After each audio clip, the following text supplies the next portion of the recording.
Asuhan keperawatan gawat darurat pediatri pada pasien dengan asma bronkial. Pengertian asma adalah asma merupakan proses inflamasi kronik saluran pernafasan menjadi hiperresponsif sehingga memudahkan terjadinya bronkokonstruksi, udem, dan hipersekresi kelenjar.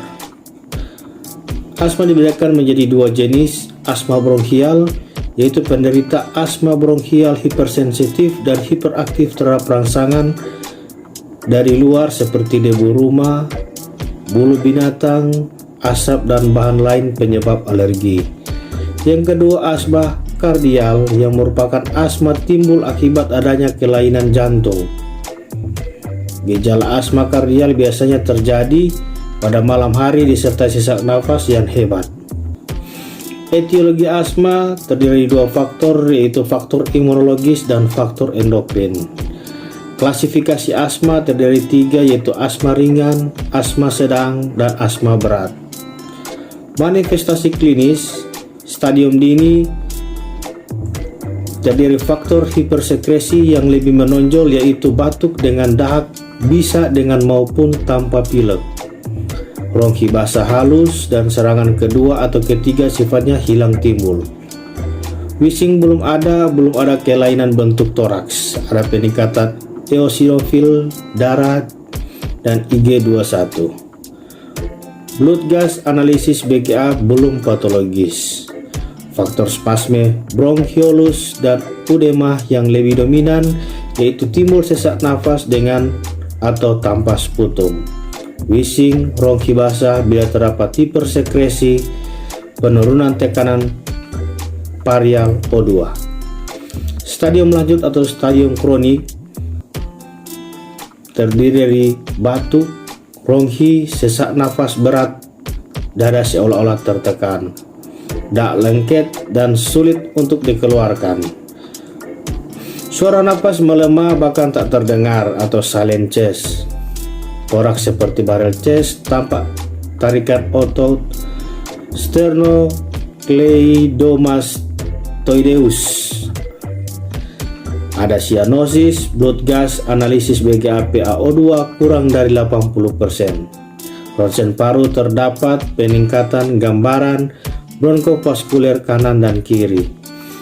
Hipokapniu dan alkalosis bahkan aksidosis, respiratory bising mengi atau disebut dengan wheezing yang terdengar dengan tanpa stetoskop, batuk produktif sering pada malam hari, nafas atau dada seperti tertekan, ekspirasi memanjang.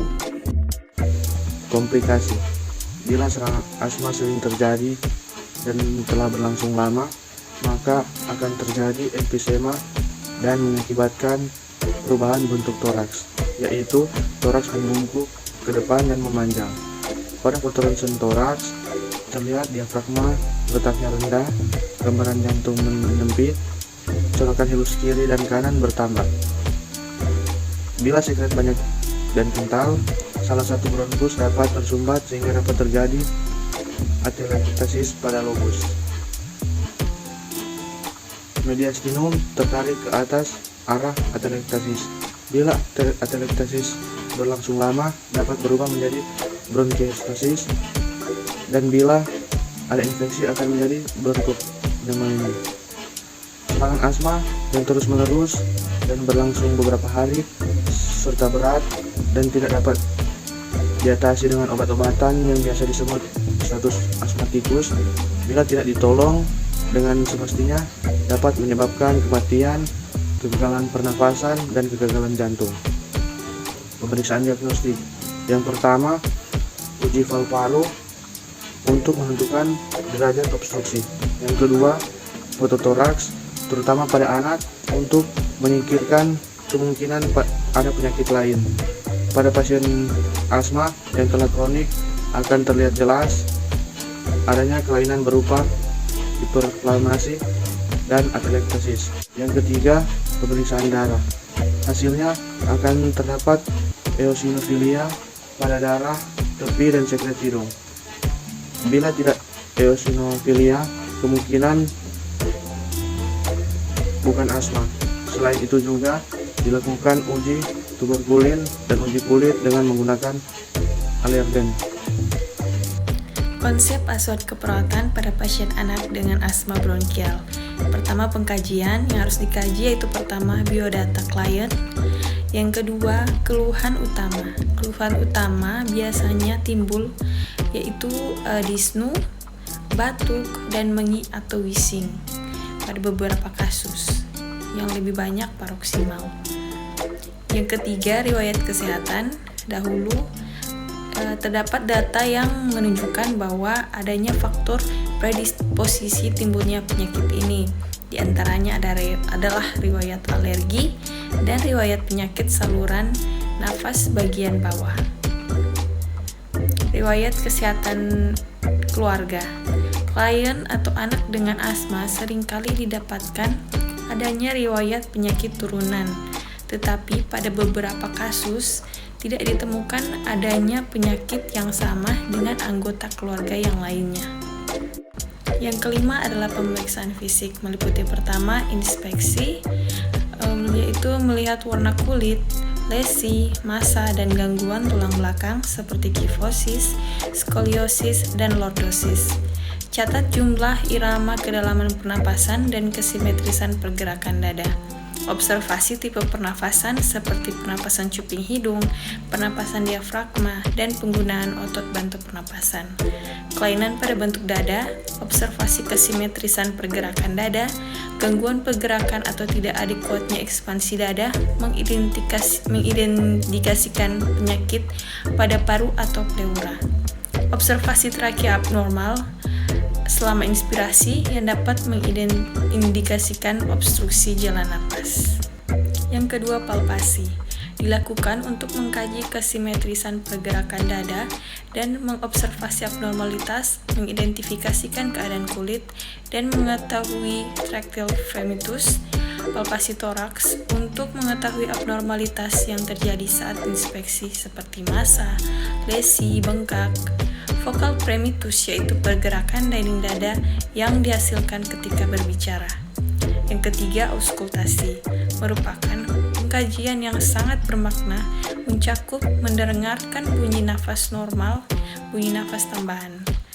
Suara nafas abnormal dihasilkan dari getaran udara ketika melalui jalan napas dari laring ke alveoli dengan sifat bersih. Suara nafas abnormal meliputi bronkial, bronkofesikular, dan vesikular. Suara napas tambahan meliputi wheezing, mengindikasikan pleural fraction drop, dan crackles. Diagnosa keperawatan yang dapat diangkat yang pertama, bersihan jalan nafas tidak efektif berhubungan dengan hipersekresi jalan nafas dan spasme jalan nafas. Kedua, pola napas tidak efektif berhubungan dengan hambatan upaya napas, kelemahan otot pernapasan. Yang ketiga, intoleransi aktivitas berhubungan dengan kelemahan. Intervensi keperawatan. Intervensi keperawatan dari diagnosa pertama yaitu pembersihan jalan napas tidak efektif.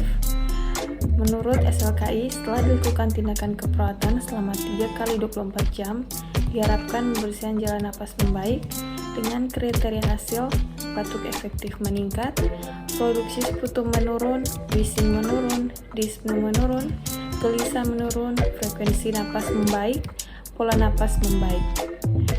Dengan standar intervensi, manajemen jalan napas, observasi, monitor pola napas, monitor bunyi tambahan seperti wheezing, ronki, monitor sputum, tindakan terapeutik, pertahankan kepatenan jalan napas dengan head lift dan chin lift, jauh terus jika curiga trauma servikal, posisikan semi-fowler atau fowler, berikan minuman hangat, lakukan fisioterapi dada jika perlu, lakukan pengisapan lendir kurang dari 15 detik.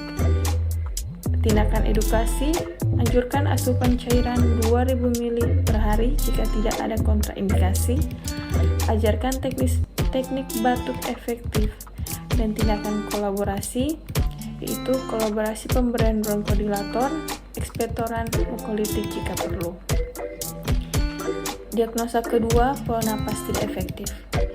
Standar luarannya, setelah dilakukan tindakan keperawatan selama 3 kali 24 jam, diharapkan inspirasi dan ekspirasi yang tidak memberikan ventilasi adekuat membaik dengan kriteria hasil dyspnea menurun, penggunaan otot bantu napas menurun, frekuensi napas membaik, kedalaman napas membaik. Dengan standar intervensi, pemantauan respirasi, tindakan observasi, monitor pola napas, monitor saturasi oksigen, monitor frekuensi irama, kedalaman dan upaya napas, monitor adanya sumbatan jalan napas. Tindakan terapeutik, atur interval pemantauan respirasi sesuai kondisi pasien. Tindakan terapi oksigen, observasi, monitor kecepatan aliran oksigen, monitor posisi alat terapi oksigen, dan monitor tanda-tanda hipoventilasi. Dan diagnosa yang ketiga, intoleransi aktivitas dengan standar luaran. Setelah dilakukan tindakan keperawatan selama 3 kali 24 jam, diharapkan toleransi aktivitas meningkat dengan kriteria hasil, kekuatan tubuh bagian atas dan bawah meningkat, keluhan lelah menurun, dan dyspnea saat aktivitas menurun. Dengan standar intervensi, manajemen energi, tindakan observasi, identifikasi gangguan fungsi tubuh yang mengakibatkan kelelahan, monitor pola jam tidur, monitor kelelahan fisik dan emosional, tindakan edukasi, anjurkan tiara baring, anjurkan melakukan aktivitas secara bertahap, tindakan terapeutik, sediakan lingkungan nyaman dan rendah stimulus, lakukan ROM pasif atau aktif, berikan aktivitas distraksi yang menyenangkan, dan tindakan kolaborasi, yaitu kolaborasi dengan ahli gizi tentang cara meningkatkan asupan makanan.